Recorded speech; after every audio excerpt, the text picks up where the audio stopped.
first, we're going to show them our new nails because it's so fun.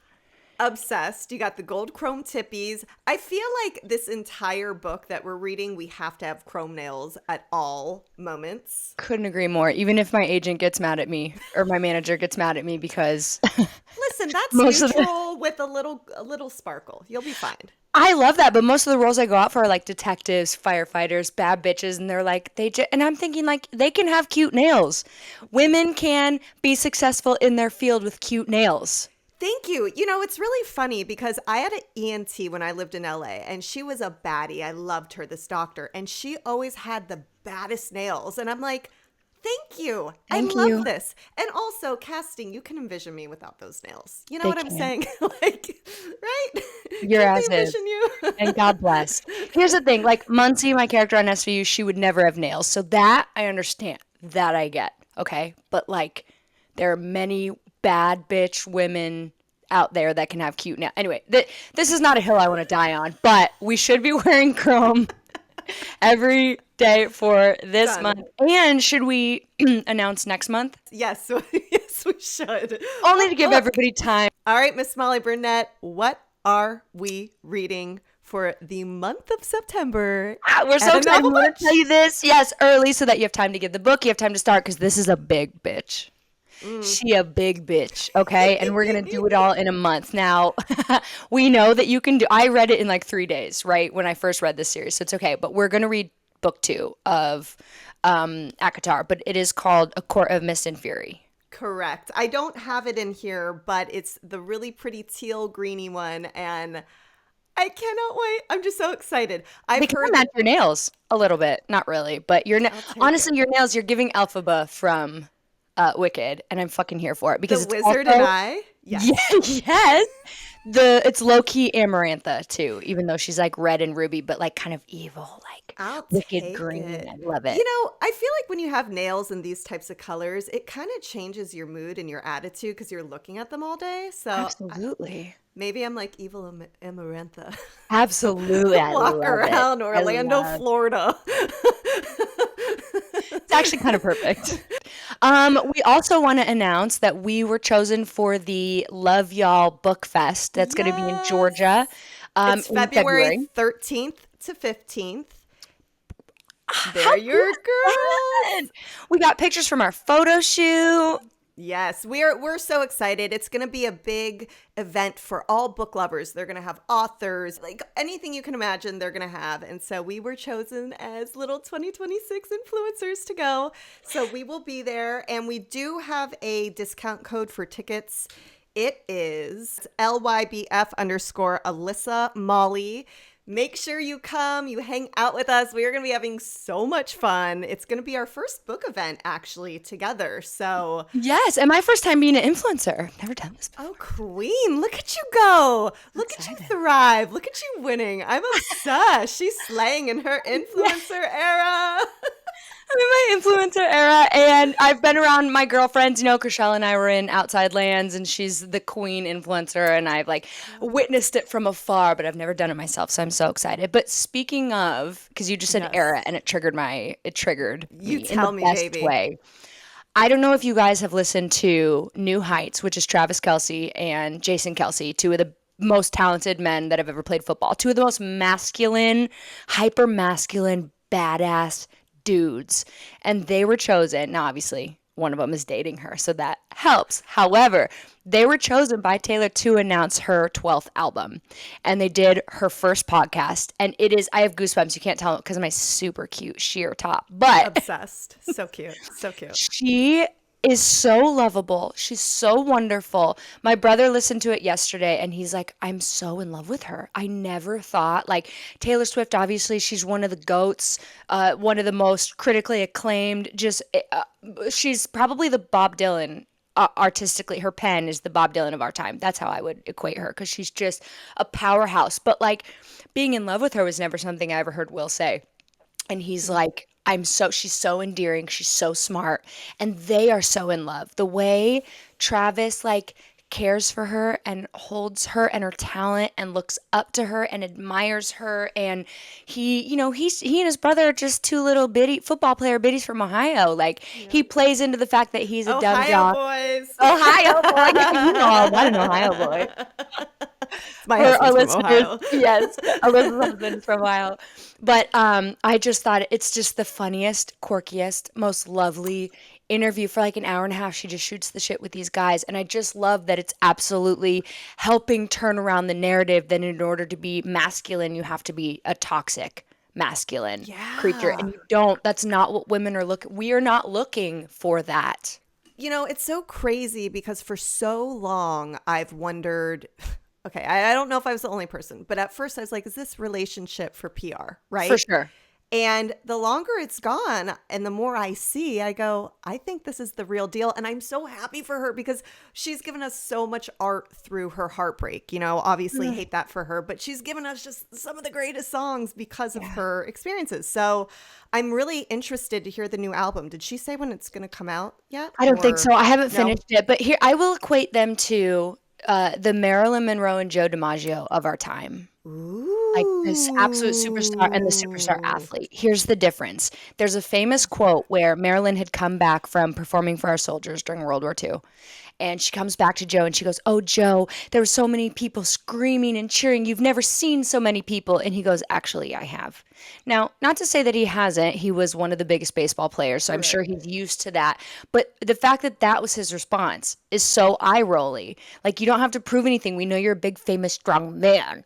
Whereas when Travis talks about her, he talks about that she's an athlete, that she's a bad bitch, that she's like, it's just such a beautiful, I don't know if I thought it was orchestrated for publicity because I just don't really think they do that so much anymore. They lean into it, but I don't know if they're putting people together like they used to. But I did think that it was going to be love bomby, whirlwind, like you're dating these super wealthy mega stars are dating and everything's going to be amazing while you're traveling. And then when you go back home, the real world hits you. And it's why, The Bachelor or Love Island don't work. But when they go home, half of the podcast is them talking about how Taylor's learning how to make sourdough and they cook it in the kitchen. And Travis will be playing his video games and she'll be cooking sourdough and then he'll come in and try it. And they are such a, like, it's that or nothing for me. And so far it's looking like it's nothing. But No, don't you say that. This is going to be so corny of me, but a few years ago, I watched the Hallmark movie about them.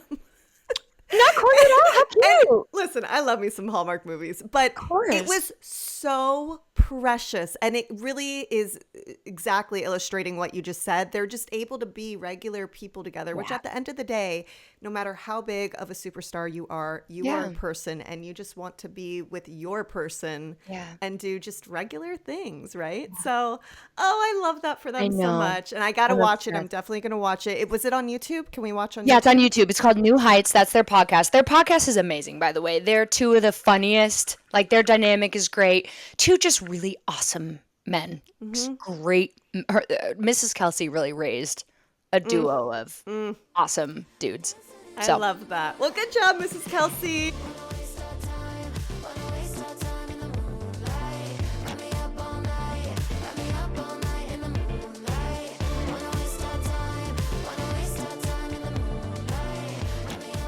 Welcome to A Novel Bunch, your modern day book club. If you're new to the channel, like, subscribe, comment, all that fun YouTube stuff. And if you are listening on a platform like iTunes or Audible and you're loving our vibes, please be sure to leave us a review. It allows us to really connect with our book-loving community. Now, today, we are going to be reviewing chapters 23 through 34 of A Court of Thorns and Roses. And my God, chapter 32 was long AF.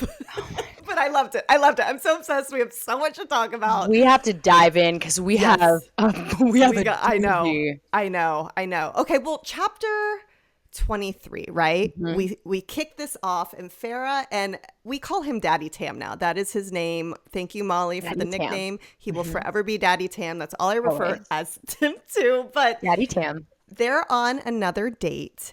And I notice all the little things. And his eyes flick to the fading bruise on her neck because if you guys might remember, he was having a little bit of fun last time. And they're outside and he says that the willow is singing and he explains that Feyre can't hear it because she is not a fairy, essentially. Her senses are sealed off. Right. And he offers to use his magic so she can experience different things like the high fae do. But he says, every gift comes with a price. I frowned and he grinned. A kiss. Okay, pull my arm, why don't you? Pull my arm, bitch. All right, let's go. Let me see everything cool, and then let's make out. And then Tamlin, he says, I'm one of the high fae. We don't give anything without gaining something from it. And I go, oh, okay. And that's why we call him Daddy. Tell me what to do, Daddy. And she agrees, and everything is suddenly clear. Tamlin is glowing. She's just seeing the world through a different set of eyes. And Feyre says, this was a high lord of Prythian, devastatingly handsome, captivating, and powerful beyond belief. And then she gets sleepy and she takes herself a little nappy while she's outside under the willow with her sweet little daddy Tam. Love. I also added in my notes, okay, now sex stuff, please. Moving on to chapter 24. I think it's coming. We're getting close. We're getting close. So that's what she said. I'll see myself out. Bye. I love it. Sit your ass down. Here we go. Chapter 24. Feyre awakes. She sees something that does not look like Alice. We realize Tamlin has glamored everything around her as to not scare her off. So obviously these fairies look very different to the human than they actually are. And she's seeing everybody as is. So it's kind of freaking her out a little bit. But it's got to be, how cool would it be to go into another world? Like, I just keep thinking of the Chronicles of Narnia where you go through the little, the little chest drawer or whatever, and you see Mr. Tumnus. And I don't know why all this is coming back. I read love it that one, actually. Back in the day, that's the book and the movie, but neither here nor there. But it's what a cool thing to like dive into this whole brand new world. I mean, God, I just want to live this world so bad. Can we go to the spring court? That's my question. Please. Also, there was a really funny thing. So remember when she snuck out because she thought she saw her dad and it was actually that evil creature pretending to be her dad? Yes. And she thought that she was being so sneaky and nobody saw her. Well, now she realized that he glamored so that she didn't really see any of the people helping. And she realized they were all watching her sneak out. Which is hilarious. So embarrassing. Can you imagine, though, this whole time you thought you're alone and who knows what you're up to, right? Who knows? And who knows what you're doing? Someone's right there, right next to you. And I'm like, that is embarrassing. I would be mortified because I know I'd be up to some weird shit. I'd be saying weird stuff to myself. I'd be doing. Now, our only hope is that she genuinely thought she saw her dad, and so she was probably very concerned and moving very quickly. You know what I will say, though? You talking about who knows what I would say. I am someone, I very much talk to myself a lot and I catch myself doing different things. And I remember there was this one show, it was reality that I had done and they mic'd me and you genuinely forget that you're mic'd. And I had this big pitch I was doing and the guy was being really rough with me. And when I'm done, well, not like that, but he I was ready to beat his ass, but if he's being rough in a different way, you might have to tell Freddie. No. But he was just being really aggressive about it. And like, here I am. I was newer in the industry. It was real estate. And I was like, what am I going to do? And so I go off and production's like, you stay over there. And I was alone for like 30 minutes and I found myself pacing and I started to myself saying things out loud just of what was going on and how I was feeling. And all of a sudden I go, I'm fucking mic'd and they could use this later with B-roll. And I was like, Alyssa, you shut your mouth. So I literally stopped myself. So my whole point to bring it back to this, you never know with reality. And that's why reality is sketchy AF because they. Yeah. Not only reality. By the way, that was how Robert Durst got caught for killing all these people. He went into the bathroom and he goes, well, they caught you. They know you killed all those people. I'm like, sir. But it's not just reality TV. I was filming a show with Milo Ventimiglia, and he was the producer of our show. It's called Relationship Status. It was so cool. I don't know why it didn't do more. The cast was amazing. It was so fun. But I had this really tight skirt, and they have to mic us no matter what. So Yeah. you have to like find creative ways to put your mic in different places and stuff. And nobody was really paying attention, and the mic antenna like flicked up and like went inside of me. And I was Stop. like, oh, the mic is inside of me. The mic just went up my butthole. And I look over because I hear laughing, and Milo has the headphones on at Video Village, and he's like, He's and like, I was great, like, cool, cool. You're like, I'm so sorry. I loved you in Heroes. you're so great in this. Okay, I'll see you later. But that's the thing. People are always listening. So, case in point, if you and I were in this situation at the spring court, we would have been so mortified and We would have been embarrassed. kicked out. They would have kicked us out. They would have been like, I don't care if he has to fall in love with somebody. You're out. Get out of here. That is so funny. Lucian had even said to Farah, he was like, you had an audience that night. Like, he's so cheeky with her. So And I'm cute. like, It's Danny McBride. I know. I see all the AI, and Lucian is no. fucking hot. He is a sexy daddy with that scar and the eye and like the long red hair and the chiseled whatever. But in my head, he's Danny McBride, and nobody can change that. It is, and I see him with like the long ponytail. He's got brown hair in mine, but he's got a long ponytail and this flowy like white t-shirt, like peasant-y, with like tight, really tight, ridiculous brown pants on that just 100%. are perfect on his body. Didn't he do like an olden day movie with what's his butt, Franco, and he had to Oh wear my that like old gosh. attire. So I can picture him perfectly. 100%. I hear him every time in my head. It's So amazing. from So there, yeah, go on. no. I was just saying it's fun and flirty, but also the blight is getting stronger, and these scarier creatures are coming out. And Feyre really wishes she could help, but she knows that Tamlin will say no because he's a little controlling, which for me is a little bit of a red flag. Really? Here's why. I Yeah, like love it. we I'm like, very. mhm. This is why we're such good. It's such a good juxtaposition between your take and my what's Yep. good with what you like and what I like. I'm a little controlling, so this is probably some of my own stuff, but I just know that I was such a people pleaser and such an accommodator that when I would get into these relationships and the guys were a little bit more domineering, a little more controlling, those would be in the beginning. It would be like, oh, cute, he's making things happen, and then it would become a controlling situation. So I see that as a red flag right away for me. Well, that's so interesting because in my viewpoint, I'm just like, oh, he's protecting her. The blight is so bad. She's a little human. And she even said to him, she's like, please, like, I really want to help. And he's like, no, no, no. But I took it more as just, I'm taking care of my spring court and this woman who's there that is a human who he kind of likes. And I don't know. I just kind of vibe with it. No, I totally get it. I totally get it because it could be. Listen, like I said, my trauma colors everything that I read. What I've been through because I Of am such a course. gaping lover girl, open Yeah. heart. Like I just think the best of everybody and everything, and it's gotten me into a lot of trouble that I've had to harden. And it's such a shame that people like me have to harden to survive in this world because we get I eaten up. But know. it is But what it is. you're still so loving and bubbly and lovely and open and free and just my sweet little angel baby. So never change. I Never love you. change, I baby. love you. We also learn. Oh Lush, yeah. we No, we remember there was the next morning there's a fucking severed head outside of their castle. Okay, And this was another moment though where I was like, Molly, what did you pick for us to read? I Like, said what? this shit is gonna get dark, baby. Buckle up. Not dark like your stuff gets dark. Also just taught Different me kind of how, dark. what is it? If I find you, I fuck you. There's this thing. There's this acronym that they use. Here, I'm Yeah, gonna. if I find you, I fuck you. Yeah, and Right? that's what it stands for. And it's these masked men who chase girls through the woods and Oh, other masked places. men. So far, there's not a lot of differences between our genres. The entire spring court has little masquerade masks. I see no difference. So maybe Tammy has said this to her in private. He's like, "You're not helping. Go run, baby. Go hide." There we go. I love that. We I love that that. for them. But they find a head, Yeah. just devastating. Yeah.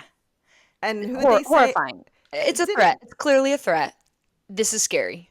with everything happening to with the blight, you're kind of like, who would send this? And Tamlin goes, the Night Court does what it wants. They live by their own codes, their own corrupt morals. And Lucian adds that they're all sadistic killers and they would find this sort of stunt amusing.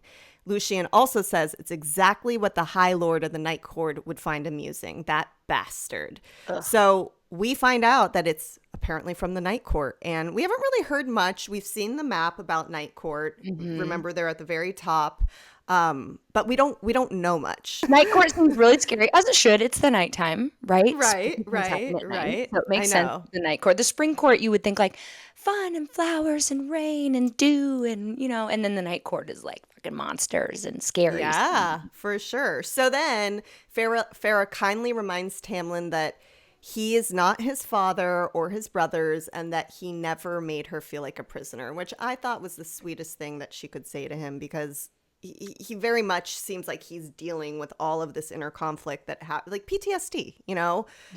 There's a lot that we don't know yet, but we know that his dad ruled very differently from what we're seeing, what we're hearing.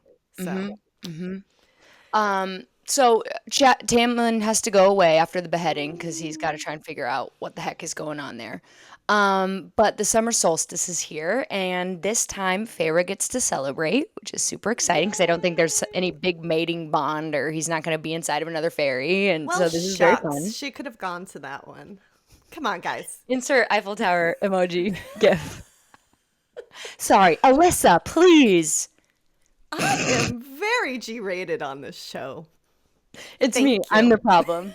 I'm the problem. I'm sorry, Tammy and Sherry and Mama Val. Although Mama Val, I know you like She gays. loves it. She loves it. I got to tell you too. So Feyre said, I also hope the solstice didn't require the same rites as Fire Night. You look lovely, Tamlin murmured, and something in his soft tone made me want to purr. Feyre poured herself a goblet of golden sparkling wine, and Lucian says, I wouldn't drink that if I were you. Feyre said it smelled like summers spent lying in the grass and bathing in cool ponds. She'd never smelled anything so fantastic. And I'm like, when can you and I get some of this fairy Give me a wine? cup right now. Right? Yes, It please. just- I would love some fairy wine. Crisp, delicious, summer, gimme. And that's what Sarah J. Maas is so good at. Her descriptions of stuff. She really paints such a beautiful, true picture. I mean, I read this book and I feel like I know these characters. I literally think Absolutely. they're real. My Absolutely. deluded life. Feyre starts drinking this wine, and Lucian, he says, cauldron boil and fry me. I love it. I love how they cuss. I love how they cuss. It's the best. And I keep noticing that she's always calling Tamlin my High Lord. And I'm like, I would love to start calling Freddie that. Just walking around the house like, good morning, my High Lord. Lunchtime, welcome home, my High Lord. Want to go to dinner, my High Lord? Please What set up movie a do you camera wanna and do watch? that so we can all witness how Freddie responds to that. Because I think he'd be like, "Are you drunk?" He'd probably look at me for a minute and then like just continuously go on with his day, like not even a thing. He's like, my weird wife's up to no good. I love it. I love it. Let's try it. Let's try it. Circle back. Let us know how it I goes. will. And so they are there at summer solstice, and this about killed me that Tamlin is a little fiddle player. I know. Remember, he said he wanted to be a musician, but he couldn't. That was never in his cards. And it's, it reminded me of like an athlete. Like I said, I think I said this in another episode, but it reminds me of Jokic, who is a basketball player, but all he wants to do is be with his horses and Serbia. He's such a good basketball player that's what he has to do, and he's winning everything. But like, I get that vibe from Tamlin. He's just a sweet lover boy that wants to play his fiddle. Yes, and so I was going to say Danny McBride. Lucian brings Feyre over to him.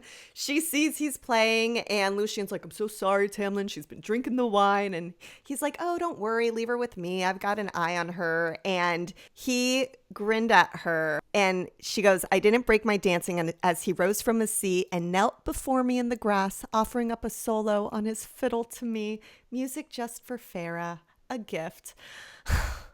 A solo on his fiddle, huh? Can't wait. But can you imagine him on the little ass on his I knees going, love it. and she's With just his little mask. dancing. I His little mask.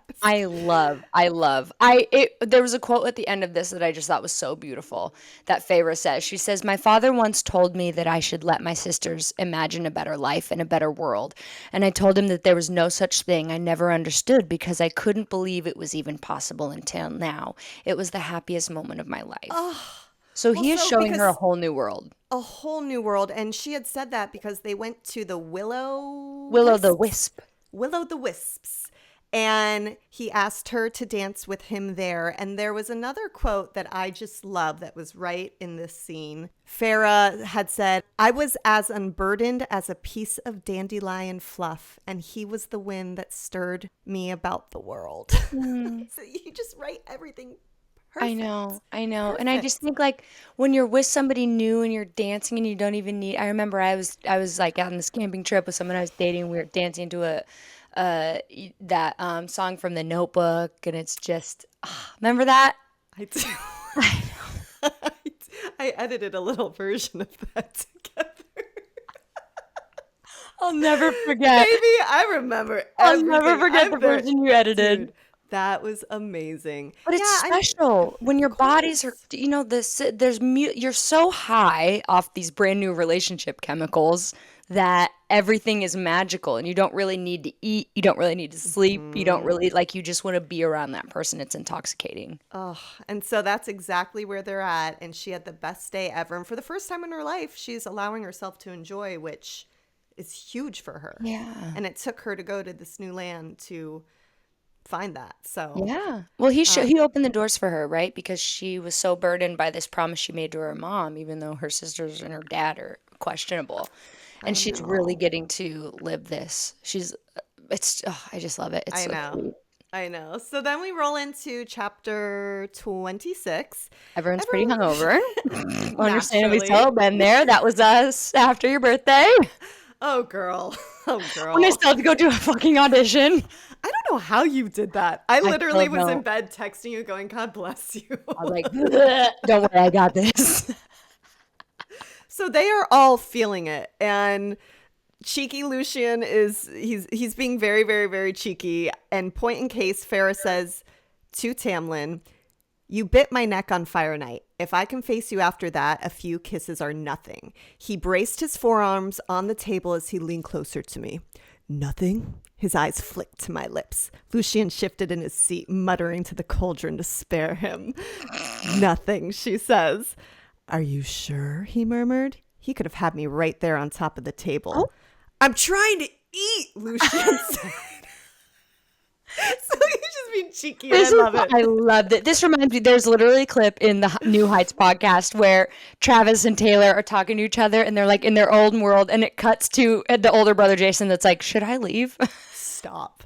And it's hilarious. It's just when you're in that relationship, it's just the two of you and And you everybody don't else. care. You don't Don't care. care. You You're don't just like, care. whatever. PDA. How are you with PDA? Are you a PDAer? Sure. I mean, Yeah. I'm not gonna do it in front of my dad and brother, but Facts. like Facts. one of my love languages is physical touch. I like holding hands. Mm, I'm very much like I like kissing. that's my so yeah, for I love sure. that. I But I love don't want to that. be annoying. I don't want to be obnoxious. You're not like the couple that's at a party with 30 people and you're just sitting in the No. corner. And then Lucian lets everyone know that Winter Court has sent a letter to tell them that the blight took out 24 of their children, Yeah. which Horrific. unfathomable. Yeah, horrific, worst of the worst. And it burned through their magic and tore through their minds. Like what does that even mean? That has got to be some powerful It's ass so magic. scary. It's so scary. I think about how scary mental illnesses are for us lowly humans, but Yeah. like the understanding that something really hard you're going through something really hard but nobody can see it so they don't really respect you in the same way. Like if you told Yeah. somebody that you have cancer, the whole world rallies around you, but if you tell somebody you're schizophrenic or you're bipolar, they freak out. And Mm. I can't imagine how scary that would be to die. But we did learn how hard it is to have babies with the high face. So for them to just mow through 24 children is disgusting. Devastating. And also too, what kind of illness, what kind of blight is that? Like I'm trying to piece it together that it could literally blow through their minds, or however they said that. Like, I just keep finding myself going, what is this? I So, have no idea. I have no idea. But then all of a sudden it goes quiet and it looks like we have some more bad news. uh-oh. Bad news for them, good news for me. Why is it good news for you? Because Daddy Rhysand comes. Ugh. And he did, so we did get the name. So it is, we do know it's I know, Rhysand. yeah, Rhysand. Daddy Rhysand! I kind of want to call him Rhysand because he's got some Riz. I think that's For our older listeners, Riz is a new word that the youngs have taught us olds. Yes. And it means that you have swag. Yeah, like charisma, Riz. That's kind of. Thank you so much for breaking that down for us, just to make sure everybody really just steal that. Just really bring that home. Charisma, do you get it? Yeah, charisma. No, so it goes silent, and someone's there at this point. We don't know. We know it's someone evil, and Lucien glamours Feyre behind her so that no one can see. And I do have to say, it was making me laugh so hard when I was reading this, when they glamored her, and everyone's terrified in this room. They can feel some evil presence is coming. But then Lucien and Tamlin are just sitting there looking at their nails like nothing's going on. And I was just imagining Danny McBride and maybe like Brad Pitt from Legends of the Fall doing this. And I was just like cracking up. Anywho, Rhysand is here. Daddy Reese is here, but Yes. we don't know anything about him, obviously. We All we don't. know is that he's hot as fuck and he's evil as hell. And Yeah. he's scary and he's cheeky and he doesn't use any force. He doesn't he walks in and dominates. He really reminds me of a feline, like a little kitty Yeah. cat. And so Feyre says, and worse, I've met him before. He saved me from the fairies on Fire Night. So that guy who she said was the most beautiful man she's ever seen, which still PMO, pisses me off. This is the same guy. And I'm like, okay, well, he's evil AF. So why is he here? And why did he save her? I still don't get that. It doesn't make sense to me. It's all I can think about. I'm like, why did you save her? Because you don't seem like you're just genuinely this nice, casual guy who's going to save us Right. from some bad fairies. I'm like, what does he want her for? Like, what puzzle piece does she fit in for him? Like, I don't know. I'm just trying to figure that out. So Well, I don't know at all. I love how you really listen to me with just genuine, yes, baby. Yes, keep going, Alyssa. Yeah. And you We're so switch patient those. with each other in different ways. You deal with my ADHD when I wander off, and I let you come up with whatever things you think are happening in this book. I know. And you listen to them with such love, and I really appreciate that. Thank you so much. Of course, baby. Of course. So we find out that someone named Amarantha, she's Is the running big the bad, show. and this guy, Rhysand, is Amarantha's whore. Well, that's what they say. Tamlin and Lucien say, are you tired from being Amarantha's whore? He's not like famously her whore, but like You they're don't know that, implying or he- maybe you do. Oh, right. I don't know what I'm saying. Yeah, no, he's Amarantha's. She's getting hit by Rhysand. Okay, let's just put it that way. This is a naughty episode. We got to put a rated R rating. I I'm sorry. know, We're I being so know. inappropriate. No, it's fine. But then Rhysand, he implies that Tamlin's given up the fight against the Blight. Interesting. Don't know We what's don't know what happened that. We don't know how he fits into that. We don't know what he means by he's given up the fight. And the other thing too I noticed about Rhysand, just since this is like our first impression and I was so curious, I was like, who is this style icon? He is just dressed beautifully. They make him seem just so graceful and cool, but evil, which I don't like that. Right. Imagine like him that at the at Met Gala though. Slay. 100% slay. But Slay.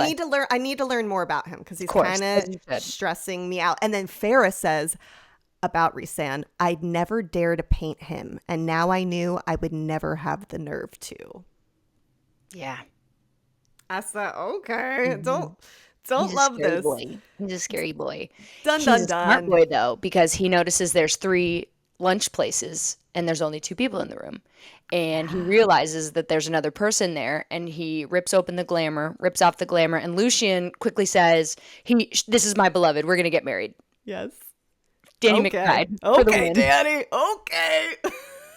And But then we discover Rhysand is a High Lord. So of the yes, 7 High Lords, he is the High Lord of the Night Court, and which maybe the scariest High Lord, from what I'm reading, yeah, but given we haven't. everything we've been told. So that's very interesting as we watch because he very much scares Tamlin and Lucian. Yeah, To the point that they're on their hands and knees bowing, begging him not correct. to hurt her, not to tell Amarantha about Feyre. I mean, you see how strong and powerful Tamlin is. Like that's what made me go, "Oh God, what kind of Something power?" is, yeah. Yeah, this is a bat. He's a bat. You're right. Lucian and Tamlin both get down on their hands and knees to beg for him to let Feyre go. He does ask what's her name, and Feyre tells him Claire Bador. It's the only name she can think of. It's the Mhm. one of the girls in her neighborhood back home. We also learned that Rhysand has this ability to like claw into her mind. Mhm. And like she says, like it's like talons going through my mind. Like I'm just trying to picture what that would feel. It'd feel like such an invasion of privacy Yeah. because what's happening in our own heads is what keeps us safe, right? Like nobody knows what's going on in our heads, and so the fact that this man is just looking through, just like going Hated through all the that. shit in her head is horrifying. Well, and then he also asks too, or he mentions, "Oh yeah, Tamlin, she's thinking about having your lips that were on her neck, on her breast, what that would feel like." And I'm like, "Oh my gosh, this Go is so." on. I And mean, oh my God, did Tamlin you know? Tamlin low key is like, "Oh really? Right? Tell me more, Rhysand." Like And a then little also, flattered. too, Tamlin says to Rhysand, he goes, "What do you want, Rhysand?" And Rhysand says, "Only my enemies and my prisoners call me that. I haven't seen you in 49 years." Rhysand also says, "I'm surprised. 49 years and no attempts to save yourself or your lands, even now that the things are getting interesting again? What does that mean?" Mm. Then Rhysand approaches Tamlin and his voice drops to a whisper, an erotic sound that brought heat to my cheeks. "Farah, is one fairy not enough? Well, Why listen, are you having these your thoughts?" body's gonna do what your body's gonna do. But Okay. like, I don't care for that comment. I don't care for the most beautiful man. I don't like this. Okay, She's but let's keep it Tamlin's a buck. girl. You were happily married and in love with Freddie, but if fucking Theo James came up to you and whispered something in your ear, you don't think your cheeks would get a little flush? No, nope, never. Good answer. You're a liar, but it's a good answer. I plead the fifth. Oh my god. Anywho, so Lucian butts in. "What do you know about anything? You're just Amarantha's whore." "Her whore I might be, but not without my reasons." I go, Mm, "What kind of reasons would Rhysand have here? I don't know." And love then it. Rhys says to Lucian, "Besides, who do you think taught your beloved Tamlin the finer aspects of swords and the ladies?" And I'm like, once upon a time were these So they guys were buddies, friends. right? They must have been friends. They were going around slaying the town. Just sheathing stuff.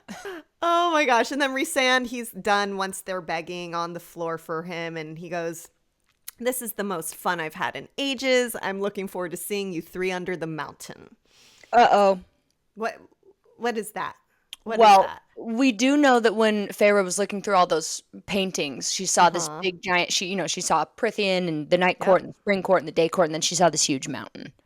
So I'm guessing That's what it whatever is. is under there it's kind of like what's that place in Colorado?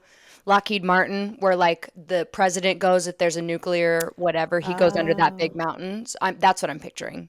Okay, okay. You know, it's interesting meeting Rhysand, like truly meeting him, and I'm like, how can I be so intrigued by a character, but I'm also terrified of him? The I magic love of Sarah J. Maas. It's amazing. I love that Yeah. he's just so freaking cheeky himself and quirky, and he gives 0 Fs, and he's so Right. smooth, but Right. he's terrifying, Right. and he seems very, very bad, and I don't like that. I don't like that at all. I like But how he talks though. You know me, I love a cheeky, like I uh-huh. love banter. I love banter. Quickest way to get me. So I'm into it. So are you falling for Rhysand over I mean, no, Tamlin? he's scary. He's scary as hell. And I love Daddy Tam, and I love that he loves Right He's answer. obviously got love for Feyre. So that's where I'm at right now, and that's all I'll say about that. Chapter 27. Tamlin's furious. He rips the entire place up. He said, and he says, you need to go back home to Feyre. He says, you got to go back home. And she's devastated. She's finally got a home. She's finally letting herself feel happy. She's crazy about this guy. And he says, you're not safe. I took on your life debt. So you don't have to do anything about the fact that, Andras was killed. It's on me now, and I'm going to take you home. And she is devastated. And also, Tamlin, why didn't you do that before when she was begging for a way out, bruh? Thank you. I was like, well, wait a minute. The Suriel said there was no way for her to be able to go home. So there is a way for her to go home. So something is weird there. Also, the Suriel said, stay with the High Lord. Well, this isn't really staying with the High Lord, is it? No, but does he know the Suriel said that? I don't think so. No. So, She but didn't tell him she what happened. doesn't really have a choice in this matter. And Yeah, she's like, he said, fine. you're going home. But first, we're going to what? Well, before we get there, Tamlin ends up saying, I'm sending you away because it makes me sick thinking about you in their hands. So he's imagining, he like really is into this chick. Dare I say love? I don't he's in love know. with her. Mm-hmm. But she goes, I suppose it'll be easier if I'm gone. Who wants someone around who's so covered in thorns? Cute. Yeah, she really doesn't think A very court highly of of herself. thorns and roses. Oh, And they finally kiss. They finally kiss. Thank the cauldron. They finally kiss. thank the cauldron boil and something else me. And Molly noted, this starts on page 245 for our listeners who want a little refresher. Correct. You're welcome. Pop on over to 245 for some real good spice. And then Tamlin says, if we keep going, I won't be able to stop. And she says, give me everything, she breathed. And you can imagine what happened next. Just go to page 245 and you can read it for yourself. It was wonderful. They spend the night together. He's almost going to leave, and she's like, please just stay with me, and She goes, I promise I won't touch you. And he's like, we both know you're lying. So okay. She falls asleep, though. She's near falling asleep in his arms. And as she's drifting off, he says, I love you, thorns and all. Oh, as he's like stroking her hair, like, Oops. what a great, there's nothing you dork. I know. There's nothing better than somebody doing this to you, like while you're laying with them. Like, he's just so loving to her. I'm obsessed with it. And now she has to go. And my heart is just torn And now in she's two. got to go. Because chapter 28 wakes up and he's like, all right, time to go. And she's like, I think in her head, she's thinking, well, we're not going to go after that, right? That was like, but Right? he's super adamant. And Lucian is pissed.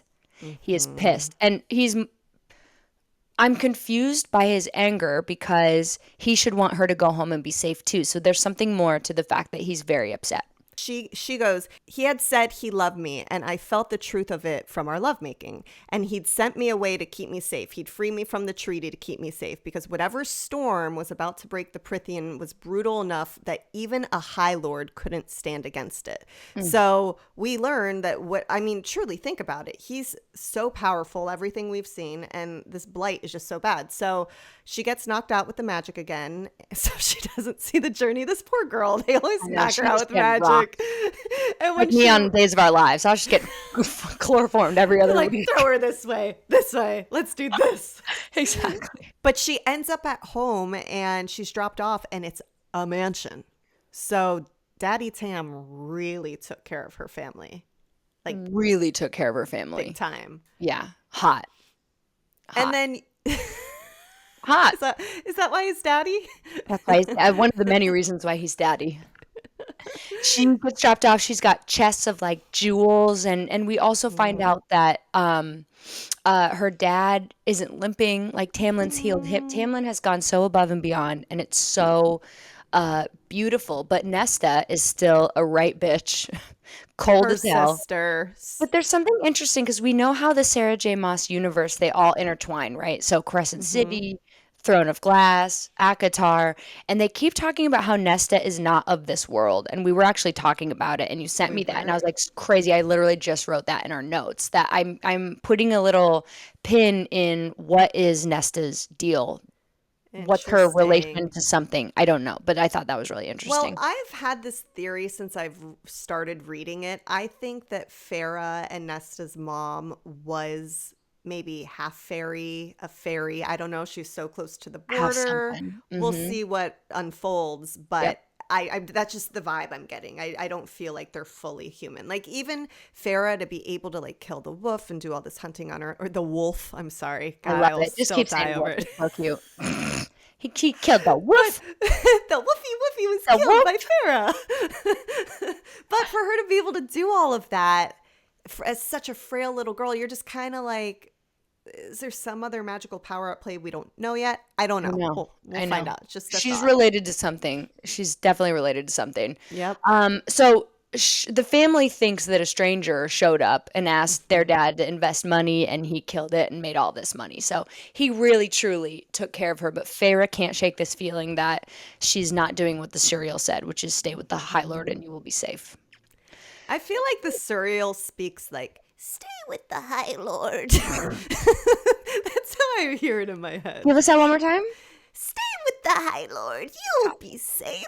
Oh, it's high for you. That's so interesting because for me it was like Yeah. stay with the. It's like down here. Oh, mine's so high. Mine's down here. Mine's down here. Interesting. I Hello. Hello. it's like Anna How Faris back in funny. the day. Hello. Yes. My favorite habit is cereal. The cereal. We are so unhinged.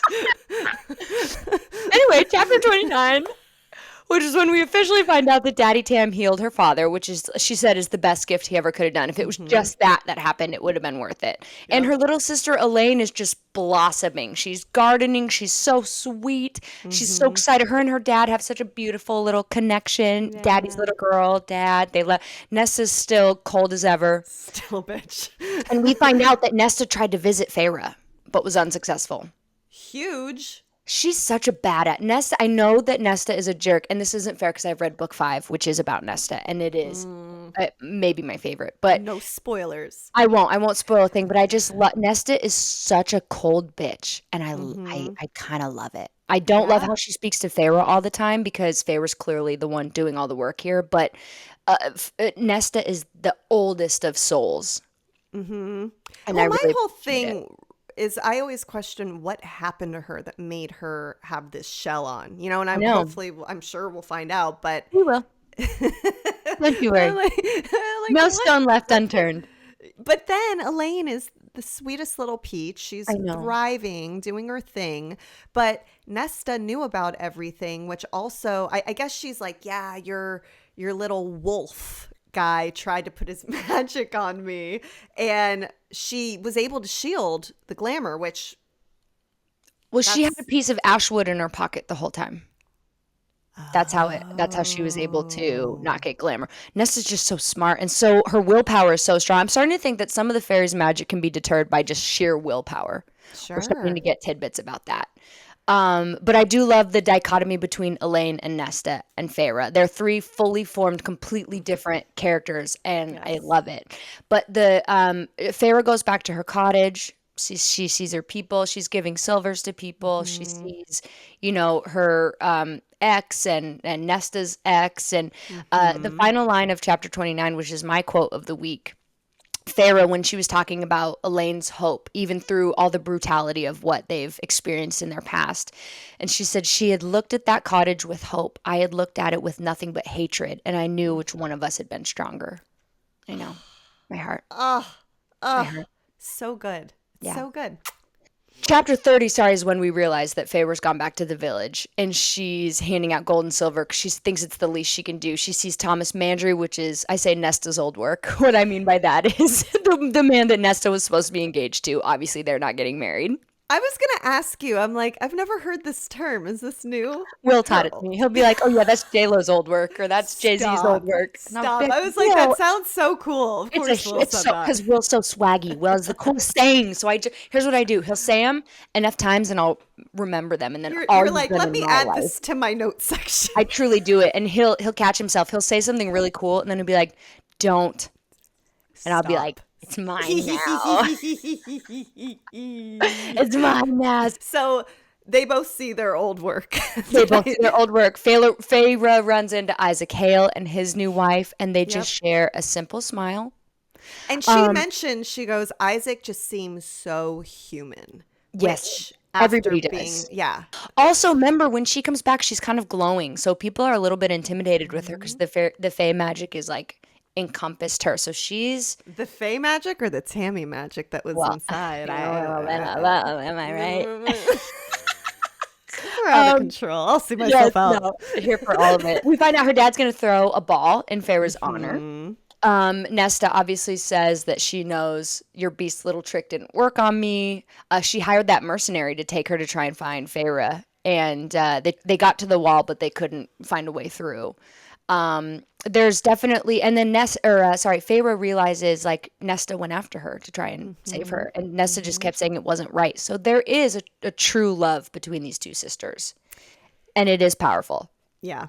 And I think, too, the fact that they don't even get, not that they don't get along, but Nesta is very cold and hard. I think, and what I'm hoping as we continue to read and we learn their relationship, because the fact that Nesta did go after her shows she loves her, shows she cares. And I'm hoping we'll see it unfold where maybe they do get closer. But it means so much more when you're on that journey with them because, you know, Right. she wasn't always that loving. So Right. one last thing, though. Farrah also asks what happened to Thomas Mandry, and Nesta says, I realized he wouldn't gone with me to save you. So that right there was just so big. Real Shows shit. how much she loves her sister. So love them. Love they have this little secret. And then rolling into chapter 31, the last thing Nesta says to Farrah is, you would have done anything to save your High Lord. So while we're at this beautiful ball, that is all Farrah can think of. She's just like, Tamlin, got to get back to Spring Right, Court. right. What's going on? I mean, obviously, how could you think of anything but that? Yeah, she loves him. Then, And then we find out some sick shit. oh, what happened?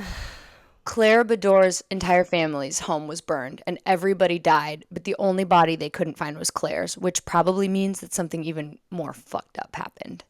And that's the name that Feyre gave Rhysand. So Amarantha is aware and she's on the prowl and shit is getting really But why would the, well, because he's an evil High Lord, but it's like, why would you share Care. that? Yeah.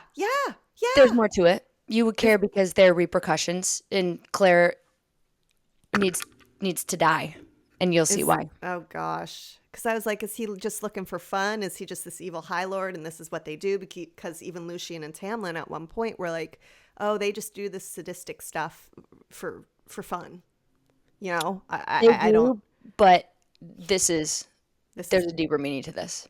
big bad. Big bad. Well, we also learned too that Nesta, she wants a bigger life. She is not happy with just staying in this town, even though they have the money now. She wants something that is way wants bigger more. than this. And I'm like, interesting. Also, the Bedore's home was burned down the day before Feyre came back. So everything is getting really exacerbating. And Feyre says, I have to go back. I have to go back to him. And she tells Nesta, and she's like, you have to watch out keep everybody safe. She's like, go, get out of here and do not come back. We don't need you. And while that should be offensive, it's not. And Feyre says, once I might have thought that was an insult, but now I understand what a gift she was offering me by saying, get out of here. We don't need you. And so Feyre's off. Takes her 6 days. She finds the wall. She finds the hole in it. And when she finally finds Tamlin's court, the gate has been ripped and bent. And what does she find inside? Little Alice. Little Alice is the only one who's still there. And at first she was kind of nervous because she's going through. She's like, Tamlin, who's here? Yeah. Well, the whole court is empty. There's Yeah. nobody there. It's been destroyed. Yeah. And it looks like there's blood and there's whatever, but she sees two prints. So two like big footprints, two big feet. And she assumes that Lucien and Tamlin are okay. They've been let out. It didn't seem like there was any kind of struggle. And then, chapter 32, she sees Alice. Before we go to that, I just really quickly, I found it so interesting. It took her 6 days to get to this wall, right? Then she finally gets to the wall, and it took her 2 days of being at the wall to find the secret entrance. And literally, she spied the mossy stones placed across from each other, a faint whorl carved into them both. There, it was a gate. But I was like, how would you even find that? Because she was on the horse, and every time she would try and go to the wall, the horse is like, no, no, no, no, no. Mm. But they finally found it. So I'm like, that's pretty crazy that to the human eye, it would take someone 2 days. Just was unique to me. Yep. So No, she's a hunter, so she's hardwired to search and find, and she found it. But yeah, I couldn't agree more. I'd be like 2 weeks later, where's this damn insurance? Hello? Knock, knock. Will someone come help me out here? Love it. Love it I'm for looking you. for the spring court. Excuse me. So then chapter 32, we are back to Alice, and there's blood everywhere, like you said. Alice does explain to her that Tamlin and Lucien are alive and that Amarantha's taken them under the mountain. There's so much that we learn, and this is the big chapter. So I'm going to knock this to you because Okay, I know you're going to fucking crush it. I literally at the top here I go Molly's chapter. It's so funny because most of my characters that I play on TV are kind of known for like these big, fast, long monologues because I've always just been able to whip stuff out like that. Yes. Melanie on Days used to do it all the time. She's such a little nightmare, and it was so funny. And Christian Alfonso would always be like, how the fuck did you just memorize that? I'm like, I don't know. It's in my head. Anyway, we find out everything. Okay. Alice, who's not very happy with her, and we're not quite sure why yet, but she says, do you want the truth, girl? She took him for the curse because the 7 times 7 years were over, 49 years, and he hadn't shattered the curse. She summons all the High Lords to her time to make them watch her break them. And then we learn about Amarantha and how scary this bitch is. 100 years ago, she appeared in these lands as an emissary for the King of Hybern. She went from court to court, charming the High Lords with talks of trades and communication and sharing assets. They called her the never fading flower. So she's like Gary V, right? Just never, just fucking goes and goes and goes. Stop. She's a legend amongst the Fae. Amarantha is very famous amongst the Fae because during the war against the humans, she was the King of Hybern's most lethal general. I'm talking killing as many humans as she can. Any Fae that are supporting the humans, she is killing them. But she has a younger sister whose name is Clythia. And Clythia fell head over heels for a warrior, Jurian, who was a human. And Amarantha would not kill Jurian for fear of breaking her sister's heart. So obviously she loves her sister with every fiber of her being. Even though Jurian was using Clythia to fight the fairies, so he'd get information from her and then bring him back to the humans. And after he got everything that he needed, he tortured Clythia and butchered her and left her destructed body for Amarantha to find. So that really locked into place her absolute loathing, hate for humans. So now at least we have an understanding of why this bitch is so crazy, right? If something happened to my dad or brother in that capacity, I will tear this world upside down. So I get it. The next 50 years, she slowly snuck warriors in to eventually attack and destroy the human world. And 50 years ago, she struck. So that's the 7 times 7, the 49 years. She waited until every High Lord trusted her. So she's very cheeky. She's very good at talking. She's very Jerry Jones for all my football fans. There's 3 of you listening. There was a ball thrown in her honor. And she stole the king's unholy spell book to create a potion to put into everybody's wine. The wine caused everyone to be stripped of their powers, the powers that she then took for herself. And it was an easy win after that, right? When nobody can fight back, it's pretty easy. And for 49 years, all of these High Lords and their courts have been her slave. And for 49 years, she has waited for the right time to break the treaty between the humans and the Fae and destroy and conquer the human lands, all for her sister and Jurian. Like, this is crazy, crazy behavior. I think we want to see a psych after this. Now they call her the Deceiver. She has trapped all 7 High Lords and built her palace underneath the sacred mountain in the heart of their land. So this is like maybe like what Jerusalem is to a lot of religions. Like this is the holy land of this world, right? And what we then learn is that she is the blight. She is the sickness in the lands. She has sent her creatures to attack the human lands and the Fey lands. She is the threat to the human realm, right? So when the blight's getting worse, it's because she is getting worse and worse and worse. And then we find out that Feyre could have stopped all of this, but she was too blind by her own stupid human heart, Alice says. For you see, part of the curse was Tamlin's inability to tell Feyre that she was the cure to the curse. We learn that Amarantha and the King of Highburn were close with Tamlin's father, that Amarantha grew to desire Daddy Tam, obviously, but he wanted nothing to do with her because she's kind of fucking cuckoo. He sent Lucien to try and make a treaty for the peace, but our boy told her to go back to the shithole she came out of. Shout out Danny McBride. She took his eye because of it, so now we know why he doesn't have an eye. She took his eye, carved That it out with her bitch. own fingernail, and then sent his bloody ass back to Tamlin, who is now furious with Amarantha, right? She then hosted a masquerade ball under the mountain to apologize to everybody, make amends for what she did to Lucien. And she said that everybody wear masks so that you can't see Lucien's eye. I don't want him to be embarrassed. So the entire spring court shows up to attend. They all wear masks. Tamlin agrees for the hopes of his court, right? Amarantha said peace could be had if Tamlin joined her as her lover and consort. Tamlin refuses and said that he'd sooner take a human to bed, sooner marry a human than ever touch her. He then said her own sister preferred a human to her, and she snaps. She told Tamlin, because she likes to play games, and you'll learn this more and more and more. He has 7 times 7 years. He has 49 years before she will force him to go under the mountain and be her lover. And if he wants to break the curse, he'd have to find a human girl willing to marry him, but not just any human, a human with an ice heart, with hatred for the Fey world, right? She has to find a human, he has to find a human girl who's willing to kill a fairy. And the fairy she killed would have to be one of his men, killed for hatred alone, like Jurian killed her sister, so that Tamlin would understand the pain. And Feyre realizes while Alice is telling her this, that Andras, when she saw him, he looked at her and he kind of let her kill him. There was no fight at all. And then what we find out is that if the human says to his face and means it that she loves him, the spell would be broken. And then unbound, everyone masks to their face, Tamlin's included. It would be even harder to fall in love with him with the masks on. So obviously she made that trickier. And for 2 years, Tamlin was sending his guys out to try and sacrifice themselves. Let's see if you can find a little baddie over there that might kill you because they hate you, which shouldn't be that hard because humans hate fairies anyway. But like still, nobody's going to try and kill. You need a savage. You need a Feyre who's like actually thinks she can kill a fucking fairy. And that broke him down because 2 years every day of sending your team out, your guys, your friends, your loved ones, he gave up. And 3 courts rebelled against Amarantha the day, the summer, and the winter. So Amarantha killed almost all of them and their families, which is how Alice lost her sister and brother-in-law and has the kids, because during the summer court slaughter, her sister was killed. And then Alice screams, "You failed us." No wonder Lucien was so mad at her when he sent her away, because Lucien couldn't say anything because of the curse, but Lucien knew that if Feyre would just say, "I love you" back, then this would all be over. Well, and then they had 3 days left.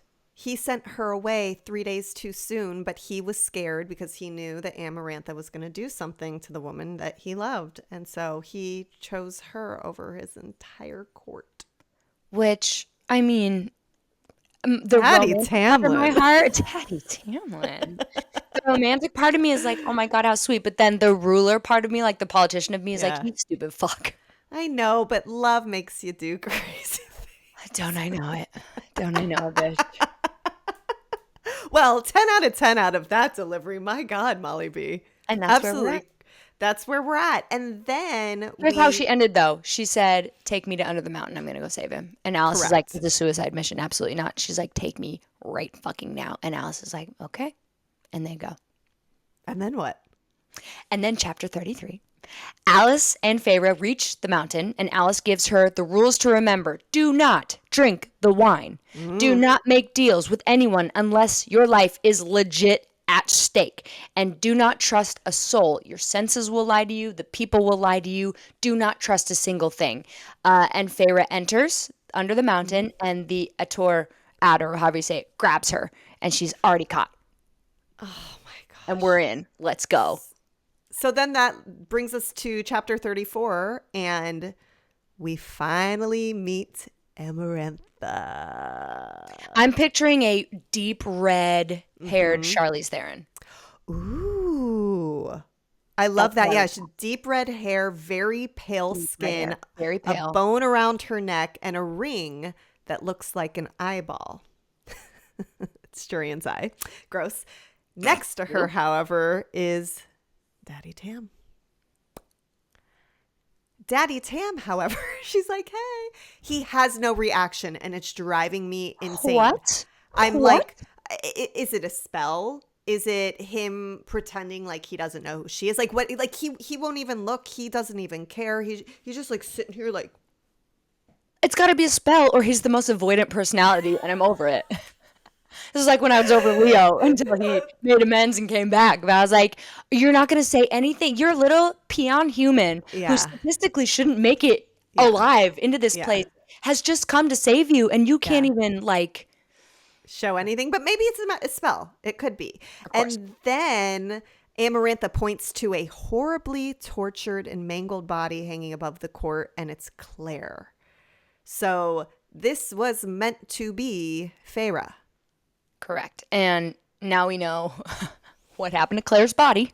But Hmm. her fingers are broken, her nails are plucked. She's Yep. like, this poor girl, I can't even imagine what she went through. So awful. And And then Feyre's dead. Tamlin, he swears that he doesn't know Feyre. He's like, Right. there must be a glamour on her. I've never seen her in my life.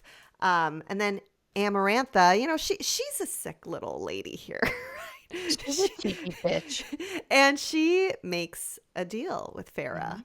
She goes, if you can successfully complete 3 tasks, then Feyre can have Tamlin back. Feyre demands everyone be free from the spring court, which I love that for her because she's I love her. It's the lady same of the girl that people. you set the cereal free before herself. Like, that's just who she Very is. That's in her selfless. I character. love that. Or Feyre can also answer a riddle if she answers correctly, and he'll be free immediately. But if she answers incorrectly, then she dies. So if you're going to answer this riddle, you better be positive, positive that it's right. And then 1 task per month on the full moon. So this is a lengthy situation that they're going to be under this mountain. It's not a quick, oh, do these 3 tasks in a Correct. week. She's here You've for a got, while. yeah, you've got months. And so they agreed. And then Feyre gets. Sorry, it's not funny. It's just the way you wrote it. Holly writes, and then Feyre gets the shit beat out of her by the Ador and a few other dickhead fairies. And then everything goes dark. I love your notes. They're I my really like to favorite. simplify it for you. So I Yeah, really like to paint the thank you. picture. And I it's can got to be tough to go from S.J. Moss's dialogue to my notes. I love it. It's so Nesta's old perfect. work.